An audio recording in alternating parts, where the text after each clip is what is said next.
In 1974, the first tabletop role-playing game was created. Since then, people from all around have gathered to play.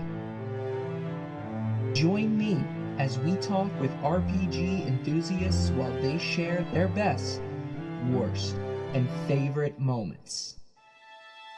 This is You Had to Be There.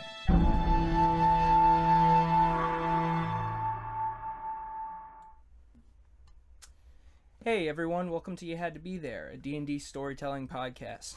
Before we get started, I always gotta say, my awesome music was created by Michael James McGarry. You can follow him on It's MJ Music on SoundCloud and It's MJ Made on Instagram. And before, also my logo for my podcast was created by Nicole Summers from the Reliably Chaotic Podcast. You'd think after saying this a bunch of times that I'd be able to do it out the gate, but of course not. And once again, if you want to be a guest on the show, you just follow us either live here on Twitch or wherever you get your podcasts, and then you just shoot me an email at youhadtobethere@gmail.com, and that is DND with the 3 letters, not the symbol. And that will lead me to my guest today is Brian Scharf from the Reliably Chaotic Podcast. That's right. Yeah. Hello. Little streamers here. I should have double checked too. It's with the Y, right? You do the Brian? Yes, it's with a Y. Yep. SCHARF, correct? Correct. Awesome, we got it. We nailed it. So, we actually found out something really exciting today that we didn't even realize that is very kind of relevant to your podcast. Why don't you go and tell us what's going on today? Yeah, so we actually, when we post our announcements, it's automatic. It posts every time we have an episode come out. Right. But I get that. I retweet it. I try to share it around. And I looked at it. I'm like, episode 50 dropped today. We had our 50th episode. I mean, we've had shorts in between, but this is the 50th of our actual main storyline. Full-on podcast. Yeah, and I realized, today's the day I'm doing the interview with Tom too. That's pretty interesting that it all lined up. That's canon right there. That's as good as it gets, really. So, how long has the podcast been going since you started it? Since it's started, I think we're in our 2nd year of it actually being published. Okay. We have been working on this. We started I think it was a year before we actually started publishing that we started. So 3 years at least. Okay. And then I started writing this stuff probably 6 years ago. So you started writing for this world? Mm-hmm. I started creating this world right? around Is this world? Yes, Solane. So you have 2 worlds that you have written. You have Solane, and you have your other one, which is the one that Nicole, when she was on, talked about. Correct? Right. Which, to be fair, didn't take as much work to make because it's based in modern day Earth. Right. It takes day. place in Boston, actually. Right. That one, I had a lot to draw on. I created the bad factions. I created some good factions, but that one didn't take as much. Solane was my first attempt at creating a world. So it's a full created world, so it makes sense that you have to think of everything, lakes and whatnot. And the other one, make maps. I had to make locations. What did you how did you go about making maps, maps of a actual world? I was lazy. I found a map generator. Listen. I found a map generator, and then I worked out from there. It created the landmass. It created the oceans. I specified I wanted a Pangea. I wanted everything connected because Solane is a very young world. It's only 5,000 years old. Right. And I did that for a couple of reasons. I did it because I didn't want to create thousands and thousands of years of lore to fall back on. I'm not Tolkien. Right. Okay. I also didn't want my players to have to sift through thousands and thousands. So I didn't want to Fallout 76 it. I didn't want it to be like, hey, you guys are creating all the lore. Right. But I didn't want them to have to filter through a lot. There's a hint of lore in the past, but not a ton of it. Yeah. And it's enough that it's manageable.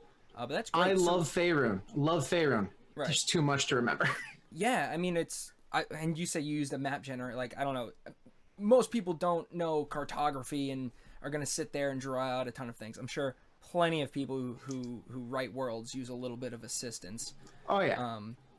So you started writing this 6 years ago. Mm-hmm. So how long have you overall been playing Dungeons and Dragons? That's a complicated answer because I did play for a little bit of 3.5. Okay. I think I played like 2 or 3 games there. Okay. But our dungeon master was awful. Like I was dating this girl and she actually invited me to the game. Mm-hmm. I think it was our second or third session. He made her cry at the table because he was such a terrible person that we never went back. So it's not even that he was a bad DM, he was just an asshole. Yeah, pretty much. Okay. And it kind of left a bad taste of Dungeons and Dragons in my mouth until 5th edition actually released. Gotcha. So I started like really playing it when 5th edition came out. I was living in Virginia and a bunch of guys I played Magic with were like, hey, you want to join a D&D campaign? Right. It's real user friendly, this new system. I'm like, what do I have going on? Sure, why not? Right. Okay. Nice. So what was that? So obviously you didn't run that first one. What did you do? No. What was your first character? Because I've seen, I mean, it's not like a secret or anything, but I play with you every week. You were pretty much one of the people that birthed this obsession with Dungeons and Dragons. So like, I've DM'd for you, you've DM'd for me, we've played together. So what was so I know you now. What were you like back then? What was your first like character? Kind of. My first character, now keep in mind I'd been playing a lot of Skyrim. Okay. So Sneaky Archer? Sneaky Archer, Yeah. That's exactly what it was. It was Bellaman Shadowship, the Wood Elf Rogue. Okay. And I still remember, like, one of the first things that I remember about that game was learning that you can break up movement. Because older editions, you had to use your whole movement in one go. You couldn't move 10 feet of it and then move back. It was like, you move your full. Right. And it's like, wait a minute. So I can use my bonus action to disengage while passing the enemy and then keep going? Yeah. And the DM just went, I don't see why not. The whole table just minds blown. Was he you did Sneaky Archer, so you were mostly shooting. So that way like you could just dash past people. Move around the field. That's protect our tanks. Those rogues, man. That's what they do. Rogues are rough. They are immobile. They are immobile. Nice. So that was so that was your first one. So then when did you start, because I know you as a player now, you love those charisma based like now you're like you kind of have the unless it's like a certain group, but you tend to know how to just kind of role play really well from years of experience. At what point in time did you start to transition into someone like that? It actually happened when I moved back from Virginia. Now, the job I had there, I was not doing well at. I had moved away from my family. I was in a real bad place. Right. Like, to the point where depression was really hard, and I got back to New York and I was like, I need to just not be me for a while. And so I joined an Adventurers League at a local game store there called Game Master Games. I don't think they're around anymore, at least not the brick and mortar store. I went there once with Andrew, who is also on the podcast. It's pretty much how I met you, through him and all that kind of stuff. When I was playing Magic a lot, he did bring me there, and I remember that they were closing because of the fact that I got a lot of discounts on stuff because they were on their way out. I think Dave is still running like a online thing, but this was back when it was brick and mortar. I met a group. I started playing as Milo Toscobble. Okay. Milo Toscobble is probably the most important character I ever played. All right. He was a halfling bard who would ride around on a dog named Otis. Milo and Otis, because I love puns. Yes. And I built Milo to be this happy-go-lucky, wants to talk to everyone. Hi, I'm Milo. Right. And he turned out to be a little more sinister than I intended. But what I noticed was the more I played Milo, the more Milo's personality started to seep into my own. I was becoming a happier person. I was looking at the world a little brighter. And honest to God, I would say to this day, Milo Toscobble saved my life. Honestly, that feels so good, because this is kind of, I've been not necessarily like I've been kind of digging around a little bit, looking for those kind of heartfelt stories, because I know that they're out there, and the people who through imagination has been like a real form of therapy for, I'm sure, a lot of people. So that's great to hear, which is awesome. So that was your most important character, and then at what point did you start DMing and stuff? Was that like after Milo? That was after a while. I the way this basically happened was I invited Andrew to come along with me to play D&D. I'm like, oh, you'll love it. This is something that you'll definitely enjoy, especially with the actor background. Come on. Yeah. And we joined a couple tables. We experimented with a few characters, and we kind of settled into this group. And we had this great DM named Johnny, and Johnny was getting married. Okay. And Johnny's wife was from China. Okay. So it wasn't like, hey, I'm going to miss this week because I'm getting married and then we'll be back next week. It was, hey, I'm going to China to get married. Yeah. No, he wasn't moving to China.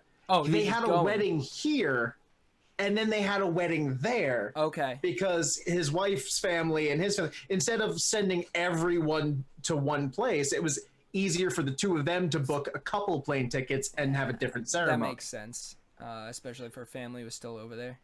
Yeah. So he was going to be gone for 2-3 weeks, and we were going to be out of DM. So I went, hey, I'll run Lost Mines of Phandelver. Okay. I have the box. I can do it. Or at least I think I can. Right. So I did it, and I was a nervous wreck the first time. I was sitting in the car. I had my girlfriend at the time driving, so I could just be rereading things. Andrew was in the back seat. You'll be fine. You'll be fine. And then 3 weeks went by. Johnny was having difficulties getting back to the store, and we were like, hey, can Brian keep doing it? And then I just never stopped. We went from Lost Mines of Phandelver into Horde of the Dragon Queen, into Rise of Tiamat, and then just into the one that I'm running on Wednesdays now, the Homebrewed World in Boston. Right. No, with that's some one-shots in between. That's great. That's kind of, how the flow goes. I feel like is just eventually you're like, no, I want to play, and you just got to take up that responsibility, which is funny too, because like you're a great DM, and you write all these worlds now. So, but everyone started off nervous at some point, I guess. 1 second.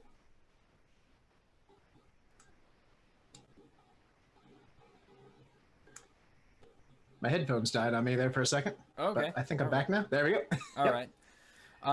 So nice. So you've been playing for so long. What were some of your favorites, I guess? What were the hits? Well, you said like there were your bad DMs. So the DM was bad because he was an asshole. Were you ever with like a DM that just was not great and just kind of made the experience bad other than that one? There's a couple DMs that come to mind. One because he was a bad DM. Gotcha. And one because he's an older DM. Right. The bad DM, like, he didn't know the rules. I played a cleric. I'm like, turn undead. And the ones that failed their save, he was letting them save at the end of their turns over and over again. I'm like, no, it's until we hit them. It's like, no, this is how it is.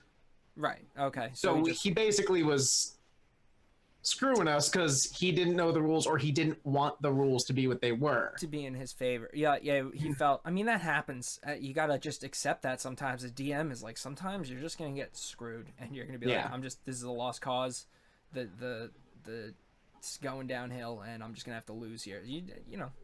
Technically, you're supposed to lose. That's your kind of job, is to lose gracefully. Gracefully, yeah. The other DM, the older DM, he started playing original Redbox. Right. Like the 1970s when they had to hide in a basement. Right. And I played with him and some of the guys he played with in that basement. And I don't want to say he's a bad DM, because he's not. He creates a lot of very interesting storylines. He creates a lot of very interesting combats from very memorable combat. But every single game feels like a Call of Cthulhu game where the monsters are way too powerful. We should not be here. Right. This is something for much more powerful adventurers. And I agree that there should be fights like that. There should be fights like that because that makes the world feel natural. Yeah. There are going to be things outside of your ability. Yeah. But not every fight. Yeah. Shouldn't be every fight. Yeah, you gotta mix it up. Like, you can't, every fight can't be this is where we die. But I agree. Even as a player, like, I like that fear occasionally. But like, it gets to the point I think where, it's more of a, what would my character do? It would say, screw this, I'm getting out of here. I'm gonna go, I'm gonna retire and find a wife in the countryside and screw this. Yeah. That's kind of what I've been doing. And really, it's more of a difference in expectation of the game. Like, I expect to stay with a character, watch them develop, and move on when it's time for the character to move on. He is gritty realism as far as real as fantasy can be. But that's actually what my most recent, my 9th character in this campaign, by the way, my 9th.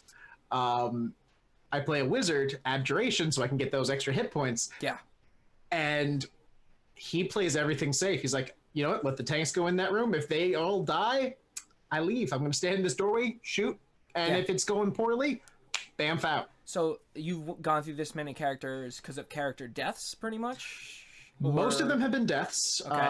One has been the character was just like so mentally broken by the end of something. Like, I looked at it like, there's no way he'd keep going with this group. Right. Yeah. There's nothing that keeps him here. I mean, that's a valid reason. You know, that's something that I had to do with one of my characters. Like, he wouldn't do. No, he's gone. He's leaving. Yeah.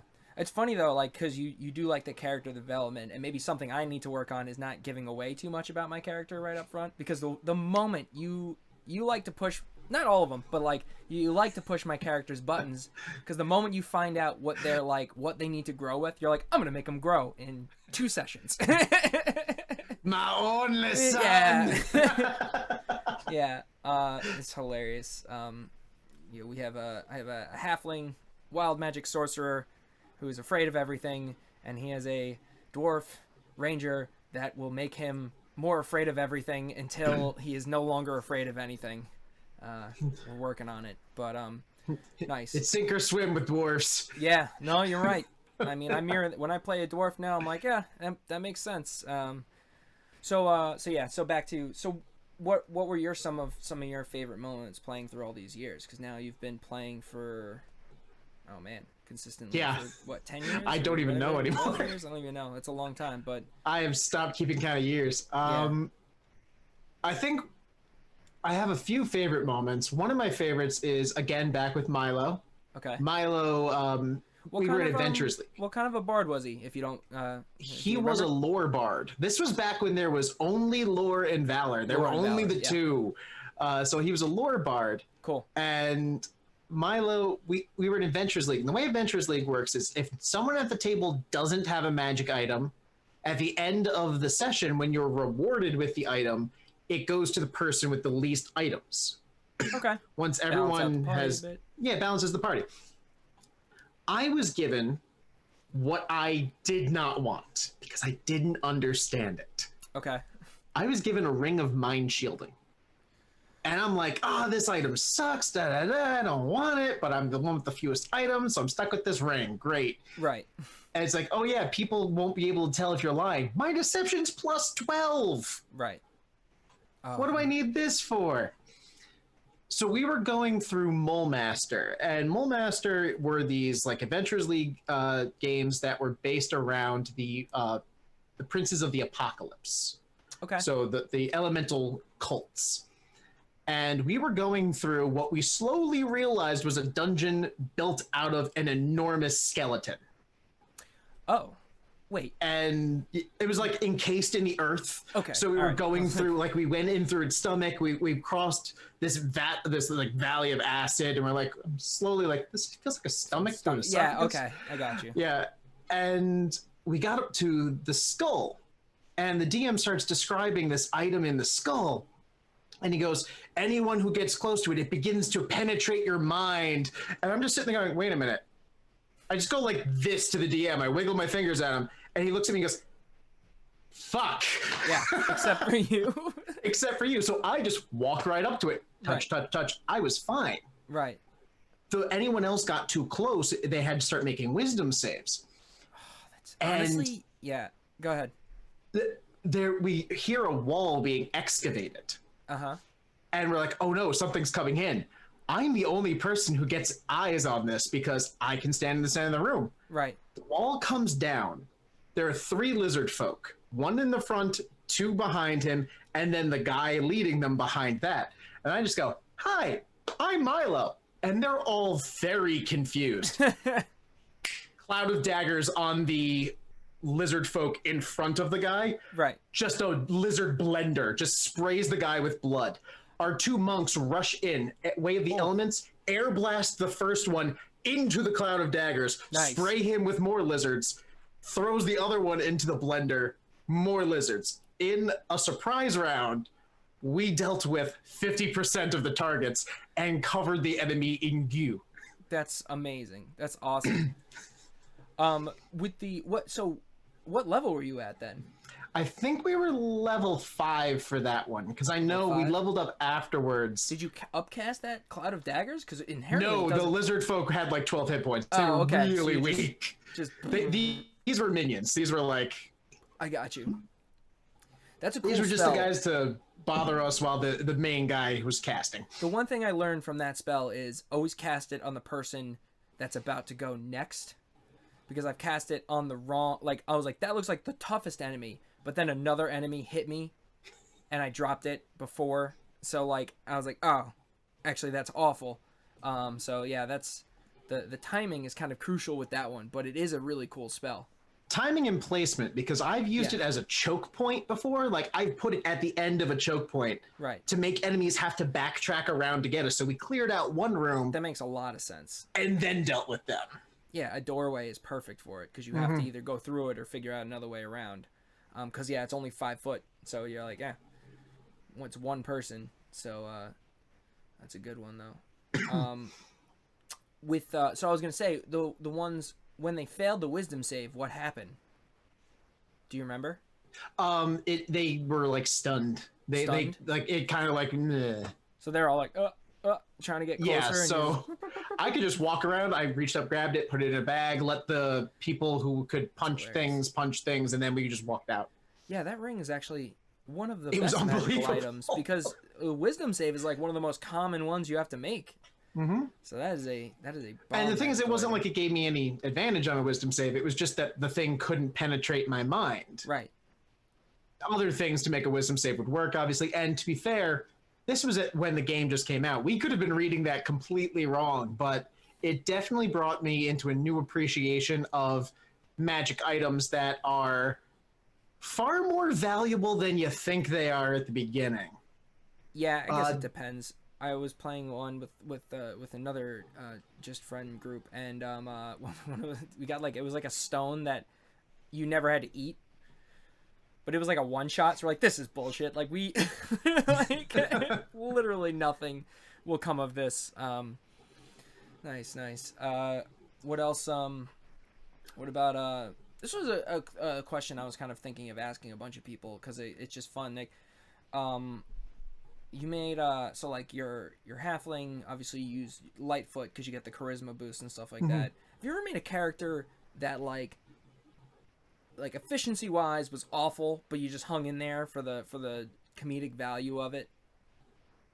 I know I have. Yeah. I'm trying to remember who it is Yeah, because I have made so many characters. just some bad builds, and you're just like, this will be funny, and then you're like, I can't do anything with this.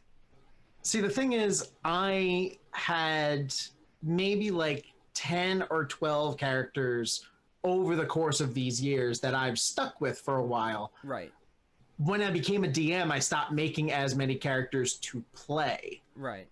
So a character of my own that was suboptimal was probably Torin. Okay. And Torin was a silver dragonborn. All right. He was a cleric. I was thinking of making him a paladin at some point because he was a war cleric, kind of multi-class in there. Okay. But he made it to level 2 This was in that that gauntlet of a campaign that I told you about with the hardcore old-timey gamers. I took a lightning bolt to the face and just insta-dead. Oh. So I learned then that in that game specifically, I had to optimize my character. Don't fuck around with those guys because they're just they will kill you. You build for efficiency. Yeah, you don't build, smart goblin character. You don't try it. Like just I think Asher is probably the least efficient character in the game that we play. Where with my Aasimar Warlock, he's got a great charisma, but his intelligence is -2. He's got a 7 intelligence. He is. Yeah, but that's just a bad roll. You still gave the best stat charisma, right? Yeah, kind of. But nothing else is good. He's never rolled. Yeah, I mean, nothing else of his is good. He take away his ability to cast, and he is useless. I've got no backup. It's fun to have some bomb just dumped stats straight down the tubes. Yeah. Oh yeah. Like my one dwarven artificer has a -3 to charisma. -3. This is like the worst roll ever, and I saw it, and I was like, "This is fantastic! I'm so glad I rolled this," because he's proficient in persuasion. So his persuasion is like, "Come on." -1. Come on. Nice. All right, so you got your 2 worlds. What other kind of fun things have you experienced in either in your worlds or someone else's worlds, DM wise? Any good favorite moments? Thinking back on that thing I mentioned about the magic items, in my Prince of the Apocalypse campaign, when I was running that. So this was the group Nicole was in. You finished your Phandelver one, and this is a couple... No, that was we finished Phandelver. We did a few things, and then we did Replaced. I ran Prince of the Apocalypse with our friend Matt and Liam, who were in the Phandelver game. Okay. Because Gina and Nicole, who we have had on here before, never played before and wanted to learn. So this was the campaign where Nicole actually learned to play Dungeons and Dragons. Gotcha. Or at least really started playing it. One of my favorite things that came out of that campaign was the decanter of endless water. Okay. It does what it says on the tin. It is a decanter. Yeah. It's connected to the water plane. Yeah. And you can always have water on you, so getting lost in the desert, no big deal. You can create a blast of water. Yeah, it's a very versatile item, but I didn't think anything of it. They were going to fight the water cult. This seemed like something the water cult would have. Right. I cannot tell you the number of puzzles, the number of problems that were solved with the decanter of endless water. It was the bane of my existence as a DM, and I was so proud of them for it. They just kept finding creative ways to use essentially an amped up squirt gun to undo everything I threw at them. That's amazing. Do you remember any of the puzzles? I don't know, that was probably a while ago, but I do remember like they were fighting the fire cult at one point, and they're like, what happens if we go into it and undo the thing? Does it get a save then? No? No, I guess it wouldn't. So wait, they went into the fire. They shoved their hand in and popped the cork. Oh. Took some fire damage, but oh my gosh, that's so worth it though. That's amazing. That's great. They would just fill up barrels. They just found anything they could do with this, what I thought was just a mundane magic item. As of now, this episode's called Don't Hate, Hydrate. Because that's something I say a lot, and that fits perfectly with this episode. Hydrate or dihydrate. Hydrate or dihydrate, yeah. Don't hate, hydrate. Yeah, or in this case, both. Oh my gosh. Did they have, what kind of characters did they have in that party? We had a half-orc fighter. Okay. A desert elf wizard. She was really a high elf reskinned. Okay. We had a human rogue. Okay. Originally a human druid, but Liam had to drop out for personal reasons. But we brought in our friend Carly, who was playing a dwarven barbarian. Right. And they bamboozled the human paladin wizard NPC that I had brought in when Liam was just missing a session or two to just fill ranks. into going with them by seducing him. Oh. Yeah, Nicole her character ended up marrying him at the end. This will go, if you go back and listen to Heat Metal Equals Total Destruction, Nicole has talked about this. So this was with Nicole's wizard that had no constitution and married the NPC. And, that's the NPC cool. Was Thamen Summerridge. Very, very cool. Because what I was thinking is like with the flask of endless water, if anyone has a control water spell, you can use that anywhere. Always have the water available. It's like Katara. It just made me think of like Katara. Just in Avatar, she always carries the flask of water, so she could just be like, boop, doesn't matter. Here I am. Yeah. Slinging water. They were masters of subverting my expectations. I think that's like part of the fun is like you don't really expect some of that stuff, and I mean it might be different, it might vary from party to party, but you've got some clever, and I mean I've played with a lot of the players that you play with, and they will do what needs to be done. Well, one of my favorite moments was with Carly. Actually, she was playing a barbarian named Tizel, and barbarian. What does barbarian do? Right. Barbarian hit things. Right. So they're going through this dungeon I built that was all around a transfiguration wizard who was messing with manipulating time and like forwards and backwards, how to live forever without being a lich, but she was a lich, so they fell into the boss room, which basically the room would constantly shift like how it was configured. Mm-hmm. So the roof would become the floor or a wall or something like that. I had this whole thing. It was going to be a pain in the ass to run. I was so excited.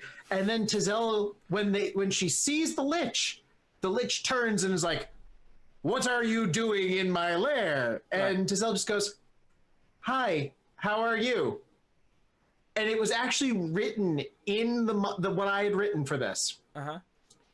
If the players are polite to the lich, she will interact with them. I just didn't expect them to be. Right. I wanted to be able to lord over them. Oh, right. If you just talk to them. Yeah. And they did. And they just cooperated and just... Well, the lich really, she didn't want to be a lich. She wanted to get her body back. That's right. She didn't want to be an evil undead. Okay. So she gave them what they were looking for if they helped her, and only after she had gotten her actual body back did she realize that they had already destroyed her phylactery. Oh. So she came back at like the wrap-up session at Thamen and Menowin's wedding. Okay. As a human, and made a thinly veiled threat about the fact, like, I know what you fucking did. You're lucky this panned out well, or I'd be coming for you. That's hilarious. Oh my gosh. That's cool though that, like, I guess we didn't really get a chance to finish like the one main campaign we've been doing, but like it must be fun to do the wrap-up session. I also like I've come to kind of learn too, like I DM'd my first in-person one shot, and sometimes like it's good to like not only just wrap up, like when you get to the end of the session, just kind of let a little role play out, because sometimes there's people that they just want to say what they want to say and they didn't get a chance to. So this is it. You're at the bar, the day is over, or you're around the campfire until the next session. Kind of let it loose a little bit instead of like hard out. So it must be fun to like get that wrap up session. It is, and it's very helpful, especially what you were talking about. One thing that I've been trying to remember to do, especially before the podcast, because the podcast does the script I wrote for it, the module I wrote for it, doesn't lend itself to really taking their backstories into account so much, because most of them wrote their backstories on the other side of the world, right? And that wasn't their fault. I had to somehow link it together. So what I've taken to doing, or trying to remember to do, is, and I suggest this to any DM out there, ask your players, hey, what are a couple bullet points of what you want to get done in this session? Like we all know you want to follow the main quest or you want to follow the side quest. Right. But what do you want for your character? What do you want to address? What growth or flaw or what do you want to bring out? And then I make a note of a couple of those and I try to work it into the story a little bit. Drop a clue, give a moment, something like that to just give them a moment to explore their character in that way. So it's not just a video game beat 'em up. No, that makes a lot of sense. You want to incorporate. It's fun when like you're playing and then something happens and you're like, wait a sec, that's relevant to my character. And sometimes it's written there and sometimes it just happens. Like that's what's amazing is what I've seen like in our one main campaign. Like I could think of 2 instances. I won't go into detail, but I remember 2 instances where I asked Andrew, I was like, did you write that? He goes, no, that's in the pages. I'm like, that is crazy because it connects directly to whoever. Let's actually, since we got a little bit of time left still, a little bit more about your podcast. I want to hear so you started writing it. Did you ever think that it would become a podcast and you would continue it as so? Yes and no. I started doing it. I had a cast, actually. I had people who want to do it. Some of it are the same, some of it's different. And one of the people who was going to play in it was now an ex-girlfriend. So that kind of shot that down. It kind of fell apart there. Yeah, that's tough. Then I moved, all this happened. And finally I was playing with these guys for so long. And I'm like, I like the way you guys interact with each other, but I just need 4 or 5. Because we were playing with 8 people at one point. You had to trim that down. So I invited a couple people that I knew would be consistent and I knew would work well together. Right. And actually, I didn't even really understand Matt's full technical abilities. I knew he did IT. Right. I was actually planning on doing the editing. And if it had been left to me, there would be no podcast. Dear God, if it weren't for Matt, between Matt's skills with editing and teaching us how to do some things to help him out, and Nicole's ability to keep track of notes and keep track of my world better than I can half the time. Yeah. Andrew just brings this spirit to it that I never really anticipated. And JJ, what I love about him in this world is if you don't pay attention, you miss him. But when you do pay attention to him, my God, the snark, my God, the humor that comes out of him. There'll be this really tense moment and I'll just hear this sarcastic little comment in the back of my mind, like, oh, you son of a bitch. Yeah. And we had started out with Sabrina there as well, but she got a promotion at work. She was moving into a new house. Couple episodes, one of the characters kind of just up and left LTL. Yeah, no, she couldn't keep going. And you know what? Life happens. That's something I tell people all the time. Life happens. Better be informed than have to deal with, I can't make it. Especially when you're trying to do a podcast. Exactly. With it. And then Sarah came in and brought this whole new life to it as well. So I'm working with very amazing people with very varied skills. Without them, this podcast would not be happening. Yeah, I could write this. Right. No, you have a great team, and I can agree with you that a lot of the technical issues that I've had with this, I have gone to Matt, and Matt has been like, do this, not this. A few other things I've got just from learning because I am completely new to all of this audio. I was just I was bored, just doing, and I was like, I love this. Let me try and do something. But you do have a great team. And I will eventually, in between episodes, every person that listens to this will eventually meet every member of the Reliably Chaotic Podcast because it's one of the ones that I listen to. And it's fantastic. Is Sarah now part of it? Because I don't know, spoilers to anyone who ever comes through. I know she's played I think she played one other character, right? Kind of like... We are doing this interesting thing where she's playing rotating characters. Gotcha. Because Sarah, I don't think has played a lot of D&D. She's played a lot of games. Right. She's played a lot of games. She's actually introduced us to a lot of games. We were looking at possibly doing a one-shot in the future. I'm not sure how much I'm allowed to say about that, but where Sarah takes the reins and gives us a different game to play that isn't Dungeons and Dragons. We don't have any like details just on that. a different RPG in general. Just like a different kind of RPG. We've had her as a DM for another game that was like steampunk, and I love steampunk. Yeah. We got to play. So she's the kind of person that she doesn't want to settle on one of these characters unless she's really invested in the character. So she's playing around with a lot of different ones. So what I'll do is I'll make a couple different ones and I'll send them to her. I'm like, hey, pick which one you want. And she'll pick the character that she's going to play next. And the way she does it is she'll give them a name, she'll give them a personality, she'll give them gender identity, stuff like that. Right. But the only thing I do are the mechanics. Like, here's the mechanics, choose what you want, tell me what you chose, I'll write you into the next one. And when you get bored, we'll write them out. No, I mean, that works.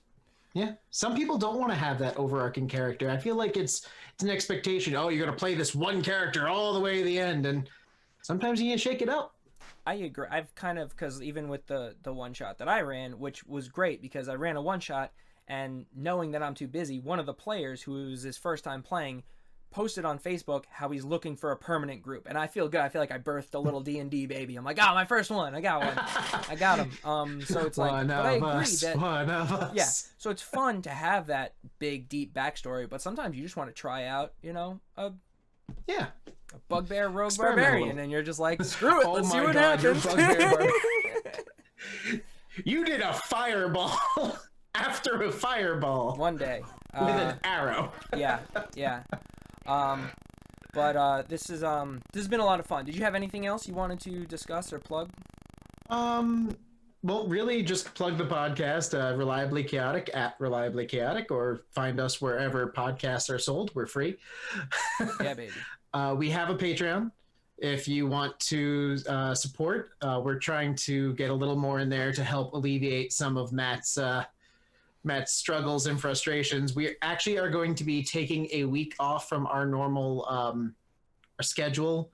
Just one, though. I believe that's either next week or the following week. I don't remember which one off the top of my head, but I'm sure we'll post about it on Twitter. Other than that, that's really it. I'm very excited about our 50th. I'm very excited I got to share it with you. Yeah, it worked out so perfectly. All right, cool. We will wrap this up. Once again, anyone listening, this has been You Had to Be There, a D&D storytelling podcast where RPG enthusiasts, nerds, and people like us get to come on, share their stories, and you can come on too. You want to be on the show? You just email me at youhadtobethere, dndpodcast@gmail.com. That's DND with the 3 letters, not the symbol. And just follow us wherever podcasts can be found, and you can support the stream on Twitch as well. You can follow us so you can see live shows, and follow me. I'm a stand-up comedian. I'm doing a lot of shows right now, so if you go to @TomDeCillis on Instagram, you'll see all these posts about cool stand-up opportunities I'm doing. But once again, this has been You Had to Be There, a D&D storytelling podcast. Thanks for listening, everybody. This has been Brian Scharf. Bye, everyone.